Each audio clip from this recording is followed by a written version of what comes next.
Salut à tous et bienvenue sur Chronique du blindage. Aujourd'hui, une nouveauté au 72e. Alors, une très belle nouveauté, vous allez voir.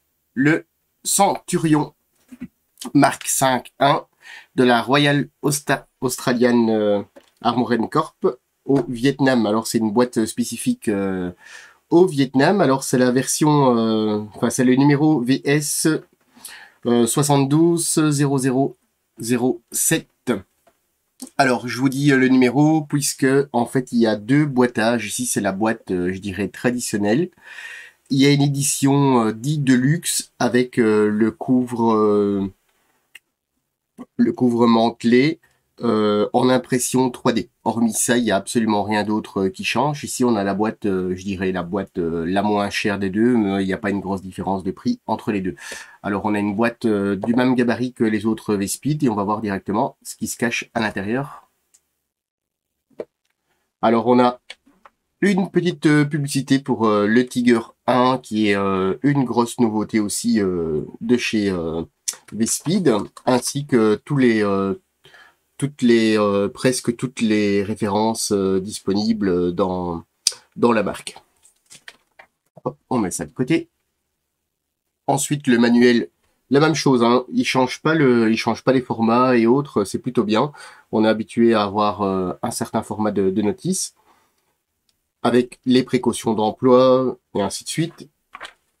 Ici, nous avons toutes les grappes qui sont contenues dans la boîte, ainsi que un canon métal, de la photodécoupe, les couleurs en Mister Hobby, Hobbycolor, Umbral et Tamiya. Alors, vous voyez, Tamiya, il n'y a pas beaucoup de références. Je ne sais pas pourquoi. Enfin, ne me demandez pas plus, je ne sais pas. La première étape, on a la caisse qui est en une seule partie. On va mettre les galets de maintien ainsi que le blindage avant. Et on commence à construire tout ce qui est le système de suspension, ainsi que les barbotins, les poulies de retour, et ainsi de suite, les blocs de transmission, les galets de route, les chenilles qui sont en maillon individuel et en tronçon. On vient installer les garde-boue. Alors, même chose, hein, à vous de voir au niveau des sous-ensembles. Quelques petits trous à percer. Alors, je ne sais pas si vous le voyez bien la vidéo, c'est mis en surbrillance rouge, un petit peu de photodécoupe. Le glacis avant, les crochets de remorquage et des lingues. Ici, on a la position ouverte ou fermée du conducteur. Les bacs de latéraux, hein, de coffres, enfin les coffres. Ensuite, des protections et des petits points d'ancrage. Les protections d'échappement, là on installe les pots d'échappement, vous verrez, ils sont vraiment superbes, les maillons de rechange. Ensuite, ici, on a le crochet d'attelage, le pot d'échappement de l'autre côté, le gros coffre qui se situe à l'arrière, un petit peu de faux découpe, le lot de bord, les raidisseurs de garde-boue, des jerrycans, un petit peu de photodécoupe. Alors, je pense que c'est le téléphone à l'arrière, puisque certains chars étaient équipés d'un téléphone à l'extérieur. On a ici le petit câble avec tous ces petits crochets de maintien en photodécoupe.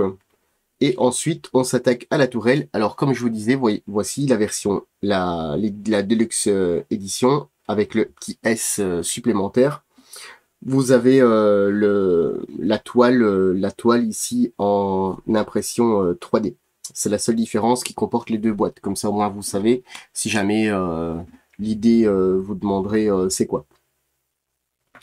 Ensuite, on attaque le tourello du chef de char, la mitrailleuse, les portes, identiquement la même chose que sur l'avant, elles peuvent rester ouvertes ou fermées.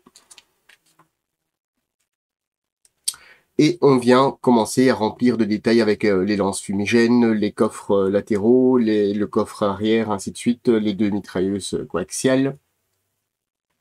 Le panier arrière, alors le canon peut être en métal ou en plastique, c'est vous qui choisissez. Ce serait bête de ne pas utiliser celui en métal, mais c'est quand même là. On a ici l'énorme projecteur qui peut se mettre soit à l'avant, soit à l'arrière en position, je dirais, repliée, rangée, à vous de voir. Et on assemble la tourelle et on en a terminé. Alors, quelques munitions sont fournies avec, puisqu'on nous signale ici les petites décales. Au niveau des décorations, alors on n'a pas de diverses couleurs, hein, on est sur de l'olive drab, enfin, un vert olive sur toutes les versions. Ici, on est sur le premier Armored Regiment en 1969 au Vietnam. Ensuite, on est sur le premier Armored Regiment en 1971 au Vietnam. Premier Armored Regiment en 1968 au Vietnam. Bien évidemment, hein, puisque c'est le sujet de la boîte. Le premier Armored Regiment en 1971 au Vietnam également. Et la quatrième troupe B-Squadron au sud-Vietnam. Alors, c'est Phu Yok, enfin, c'est un nom assez difficile à prononcer. Je vais vous épargner ça. Et en dernière page, on retrouve un petit peu ce qui sont dans la gamme. Et nous, on va directement voir ce que le plastique contient. On attaque directement avec la caisse, hein, qui est en une seule partie. Alors, on peut se rendre compte que c'est quand même un char qui est pas si petit que ça.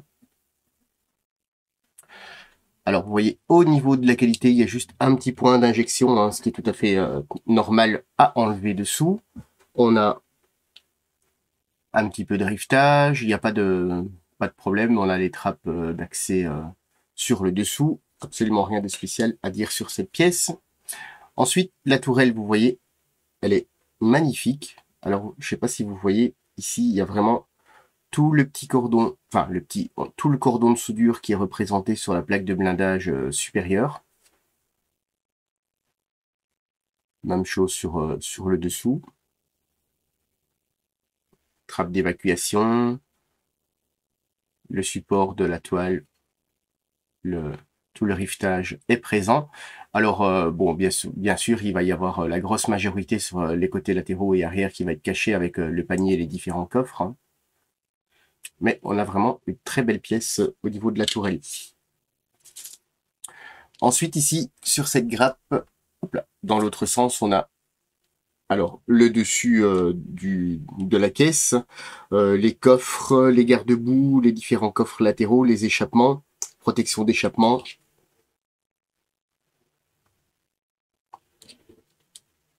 Au niveau de la qualité de moulage, c'est du V-Speed, hein. Ils nous ont habitués à avoir une qualité quand même qui est très très haute pour du 72e. Ici, on a les patins de rechange avec le système de maintien qui est fixé directement dessus, le porte-câble, enfin l'enrouleur, les différentes trappes. Et alors ici, vous avez les échappements et j'espère que je vais réussir à vous le montrer. Je vais dézoomer un petit peu.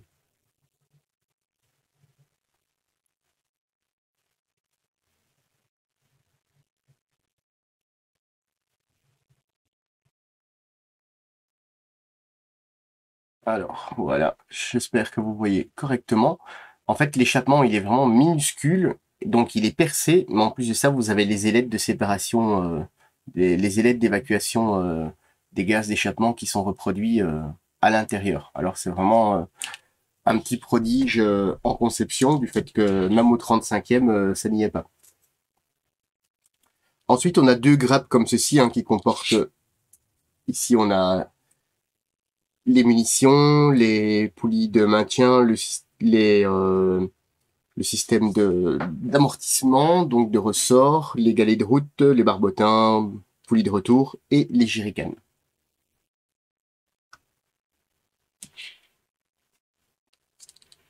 Alors vous voyez, c'est fait avec un moule à tiroir. Alors on a l'intérieur. Ici on a les différentes munitions, hein. Alors vous voyez, le trait de moulage est vraiment hyper fin. On a le petit extincteur. On a les galets de route, le barbotin et la suspension, ainsi que les jerrycans pour l'eau, puisque c'est indiqué water dessus. Ensuite, sur cette autre grappe, on a deux glacis avant pour deux versions différentes, hein, puisqu'en fait, il y a vraiment que les garde-boue qui changent.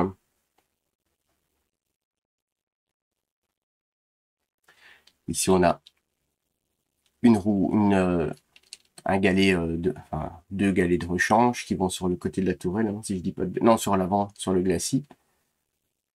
On a les caisses à munitions. Ici, on a les deux glacis qui viennent supporter les roues, enfin les galets de rechange. Ici, on a de quoi faire tout le panier arrière et différentes petites pièces, hein. Ensuite, sur cette autre grappe là, on a principalement, je vais la mettre à l'endroit, on a des parties du tourello du chef de char, on a le mantelet, on a la partie du crochet de remorquage, le dessous de la tourelle, les blocs de transmission, ainsi que les trappes conducteurs convoyeurs.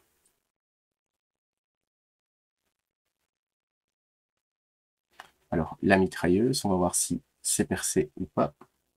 Alors, la mitrailleuse n'est pas percée, par contre, le canon, oui.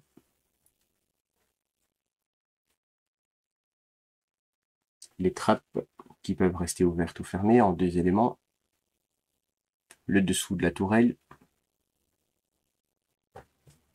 Bloc de transmission. Et pour terminer sur le plastique gris, on a deux grappes comme ceci qui comportent les chenilles en patins individuels, deux maillons et ainsi de suite, hein. Alors comme vous voyez, ici il y a le sagging qui est représenté, c'est vraiment magnifique. Aucune pastille d'éjection sur aucun patin, ça c'est plutôt bien. On a affaire de très très jolies pièces. Ensuite on a deux vitres pour le phare de recherche. Et dans cette petite pochette que je n'avais pas encore déballée, pour justement ne pas perdre tout ça, on a les câbles les câbles de remorquage. Alors moi je les trouve toujours un peu trop ressort, hein, mais bon, c'est mon avis. Moi je les remplacerai par du câble de cuivre ou de laiton qui est beaucoup plus souple. Ensuite, au niveau des décals, on a deux très jolis décals.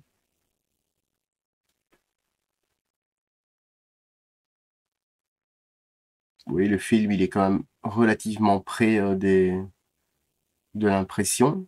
On a deux très jolis décals avec Mickey Mouse et ainsi de suite.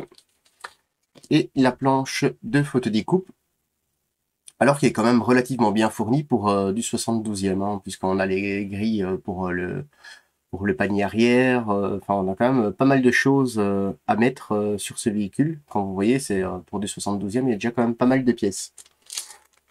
Et on a aussi le canon en laiton. Alors, il rigole pas, hein, c'est pas de l'aluminium, c'est du laiton. Qui a quand même une forme vraiment particulière, puisqu'ici, vous allez mettre... je pense que ça doit être un système pour le refroidir ou autre, ou un de balancier. Enfin, je ne sais pas exactement comment ça s'appelle, cette pièce sur le devant. Et cette pièce-là, elle est en plastique, bien évidemment.